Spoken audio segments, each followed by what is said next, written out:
ఎట్లా సాగుతుంది? అదే పార్టీలుగా కార్యకర్తలు వాళ్ళు వేరు వేరు ఉండొచ్చు, కానీ అధికార యంత్రాంగంలో అది ఉండకూడదు. Very unfortunate. అందులో చంద్రబాబు నాయుడు గారికి ఉన్న మంచి పేరు ఏంటంటే ఈ విషయంలో అధికారంకి వచ్చేసిన తర్వాత ఆయన అధికారుల వ్యవస్థలో చాలా జాగ్రత్తగా ఉంటాడు. అవసరం వైసీపీకి అనుకూలంగా ఆయన ముద్రేసిన కూడా పక్కన కూర్చోబెట్టుకుని వాళ్ళతోనే సక్సెస్ అయ్యాడు. ఇప్పుడు పెద్ద పెద్ద వైసీపీ ముద్ర ఉన్న వాళ్ళు అజయ్ కలాం గారు, చంద్రబాబు నాయుడు గారి దగ్గర ఎక్కువ పనిచేశారు, జవహర్ రెడ్డి గారు, ధనంజయ రెడ్డి గారు, వీళ్ళందరూ పేర్లు ఉన్నాయి కదా. వీళ్ళు మంచి మంచి పోస్టులు అజయ్ కలాం గారికి వచ్చిందంతా చంద్రబాబు గారు, టీటీడీఓ ఆయనే, చీఫ్ సెక్రటరీ ఆయనే, అన్నీ ఉన్నాయి. జవహర్ రెడ్డి గారు కూడా మంచి పొజిషన్, లోకేష్ దగ్గర 5 ఏళ్ళు ఉన్నాడు, బాగా పనిచేసినారు, మంచి ఆఫీసర్ ఉన్నారు. కానీ మళ్ళీ వీళ్ళ దగ్గర పనిచేసినారు. ఇట్లాంటి వాళ్ళు పని చేయించండి, అది చంద్రబాబు క్రెడిబిలిటీ పెరిగింది. ఎప్పుడైతే సఫిషియంట్ ఆఫీషియల్ నువ్వు టార్గెట్ పేరు చెప్పేసి ఇప్పుడు దాదాపు 150 మంది 200 మంది మీరు డిఎస్పీ నుంచి ఐఏఎస్ వరకు పెండింగ్ పెట్టేస్తే 2 రోజులు చూస్తారు, 3 రోజులు జరుగుతారు. ఇంకా అంతకుమించి ఏమవుతుంది? జగన్ ముద్ర అట్లా వేసినారు, కానీ ఆయన తెగించారంటే వాళ్ళ ఉద్యోగాలు ఏమి తీసేయలేవు, తెగిస్తారు. వీళ్ళందరూ ఎవరి మీద కోపం అవుతారు? ఆల్రెడీ ప్రభుత్వానికి అనుకూలంగా ఉండే వాళ్ళ మీద కోపం మొదలుతుంది. ఈ 200 మంది వ్యతిరేకమై మనకెందుకు వాళ్ళ మీద చెప్పడం, వాళ్ళు వ్యతిరేకత నోట్లయితే అధిక అడ్మినిస్ట్రేషన్ బలహీనపడుతుంది. అందువల్ల ఈ తరహా శాంతి భద్రతల్లో లోపాలు అయితే జరుగుతున్నాయి. ప్రజలపైన దాడులు, ప్రజల మాస్గా అనేది ఇంకా స్టార్ట్ కాల. ఇది ఈల్డ్ అయిపోతే ప్రజల మీద కూడా పోతారు. కానీ అధికారులను, ఐఏఎస్ అధికారులు, ఐపీఎస్ అధికారులు ఆంధ్రప్రదేశ్ రాష్ట్రానికి రావాలంటే భయపడుతున్నారు అలాంటి ఒక ఇంప్రెషన్ ఉంది. ఇంప్రెషన్ ఏముంది? అది చాలామంది తెలంగాణలో కేడర్లో ఉన్న వాళ్ళు ఏపీకి పోమంటే మేము పోమని క్యాట్కి వెళ్తున్నారు, కోర్టులకు వెళ్తున్నారు. అదే కదా అర్థం, ఆంధ్రప్రదేశ్ పోవడానికి భయపడుతున్నారు. ఆ పరిస్థితికి కారణం ఎవరు? గత ప్రభుత్వం చేసిన కార్యక్రమాల వల్ల ఐఏఎస్లు జైలుకి పోతున్నారంటూ మాట్లాడుతున్నారు. బట్ జైలుకి పంపిస్తున్నారు కక్షపూరితంగా అనేది వైసీపీ చెప్తున్నమాట.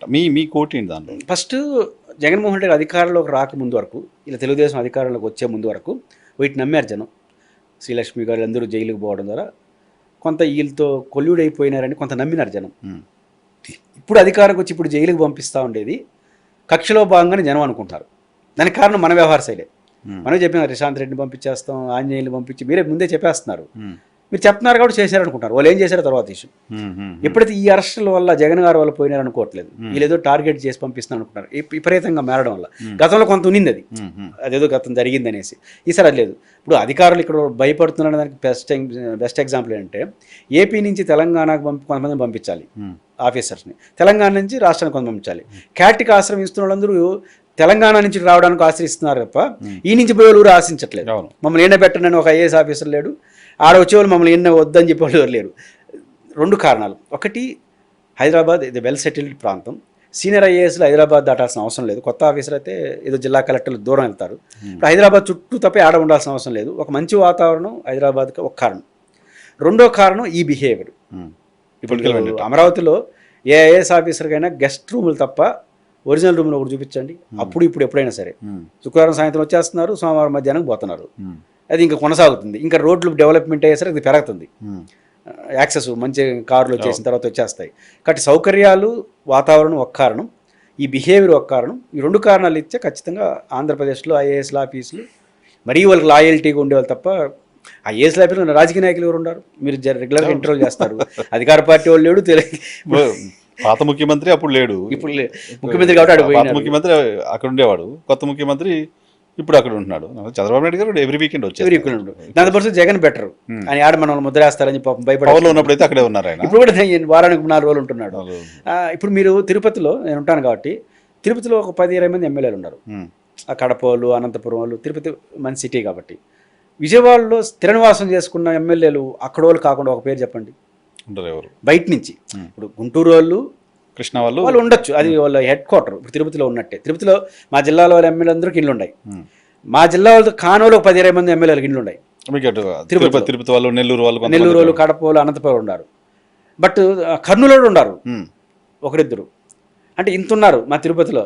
తిరుపతి రాజధాని కాదు. విజయవాడలో, విజయవాడ, గుంటూరు, మళ్ళీ గుంటూరు జిల్లా ఎమ్మెల్యే విజయవాడ ఊరు లేరు. గుంటూరులో ఉంటారు, విజయవాడలో ఉంటారు. ఆ 2 జిల్లాలకు కానీ ఒక ఎమ్మెల్యే సొంత ఇల్లు చెప్పగలరా మీరు? చంద్రబాబు గారు పాపం ఇప్పుడు కొట్టుకుంటున్నాడు ఇల్లు. ఇప్పుడు అందరూ తీసుకుంటారు, అన్ని రెంట్లే. లేకపోతే కొన్నా కూడా మళ్ళీ అమ్మేసి వచ్చేస్తారు. గెస్ట్ హౌస్లు ఇవన్నీ చేస్తున్నారు. కాబట్టి అటు లేరు అంటే యాక్సెస్ లేదంటే కదా. కాబట్టి ఆ ప్రాంతంకు ఉన్న పరిమితుల రీత్యా, హైదరాబాద్కు ఉన్న యాక్సెస్ రీత్యా ఖచ్చితంగా ఆఫీసర్లు ఈ వాతావరణం కనిపిస్తాం. కానీ వెండెట్టా కూడా కారణం కాదు దానికి. 100% ఆంజనేయులు గారిని అరెస్ట్ చేయడం, పిఎస్ఆర్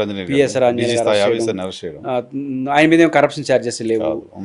2 అలిగేషన్స్ కూడా ఆయన చెప్పినాడు, ఈయన చెప్పినాడు అని చెప్పడం తప్ప ఇంకోటి కనిపించలేదు. చాలా మంది ఐఏఎస్లు, ఐపీఎస్లకి పోస్టింగ్ లీకపోవడం, ఈకిపోయిన తక్కువైతే మీరు చెప్తున్న మతడు వాడికి ఇవ్వం వీడికి ఇవ్వం, వాడికి ఎందుకు ఇచ్చారని ఇచ్చారని మళ్ళీ క్వశ్చన్, వాడు ఇంకా ఉన్నాడు, వాడు ఐఏఎస్, ఇది భాష కూడా అదే పదాలన్నీ ఎట్లా పెడితే వాడిని ఎందుకు పెడుతున్నారు, ఈయన ఎందుకు పెడుతున్నారు.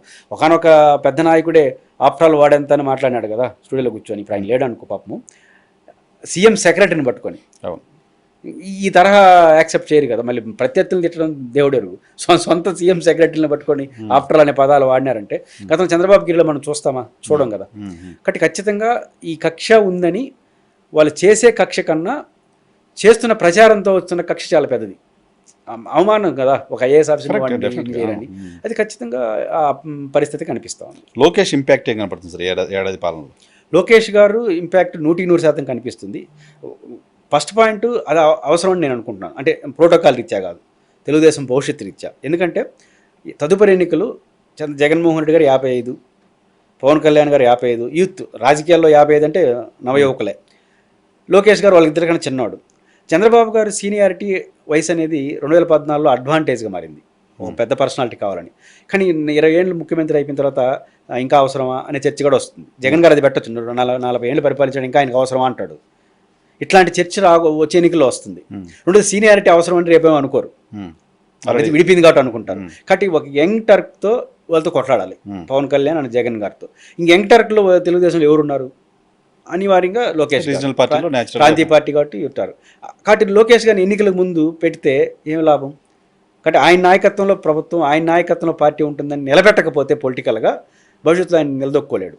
కాబట్టి 29 ఎన్నికల్లో ఎదుర్కోవడంలో లోకేష్ గారి క్రియాశీలక పాత్ర వహించాలంటే ఖచ్చితంగా ఆయన్ని కీ రోల్లో పెట్టాల్సిందే. కాకపోతే ఆయనకున్న పదవులైతే ప్రోటోకాల్ సెట్ కాదు. అప్పుడు ఏం చేయాలి? డిప్యూటీ సీఎం, డైరెక్ట్ అవసరమైతే సీఎం.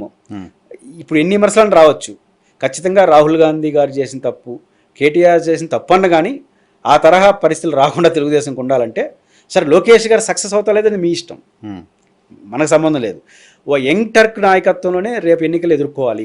రెండోది ఎన్ఆర్ గారు బేసిక్గా ఈ కాలంలో ఓటర్ల యొక్క కొత్త ఓటర్లు వచ్చేసినారు. రామారావు గారు, రాజశేఖర రెడ్డి, ఈ పేర్లు కుదరదు. ఇంకా ఎవరికి తప్పట్లు కొట్టడానికి పనికొస్తుంది. ఇంకా లోకేష్ పేరు, పవన్ కళ్యాణ్ గారి పేరు, చంద్రబాబు, జగన్ గారి పేరు, రేపు చంద్రబాబు గారు కూడా మాకు తెలిసిలే అంటారు. కాబట్టి ఇప్పుడు హైటెక్ సిటీ దగ్గరకు పోయి హైటెక్ సిటీ ఊరు కట్టారంటే యంగ్ టర్క్ చెప్పదు. కాబట్టి ఇవన్నీ ఉన్నాయి కాబట్టి లోకేష్ గారు వాళ్ళతో ఎదుర్కోవాలంటే తెలుగుదేశం యంగ్ టర్క్ కావాలి. తెలుగుదేశంలో కనబడుతున్న యంగ్ టర్క్ యాక్సెప్టబుల్, ఇంకెవరు ఒప్పుకోరు కదా. ఆయన నిలబడతాడా నిలబెట్టుకోవడం ఇంకా ఆయన ఇష్టం, బట్ అనివార్యం.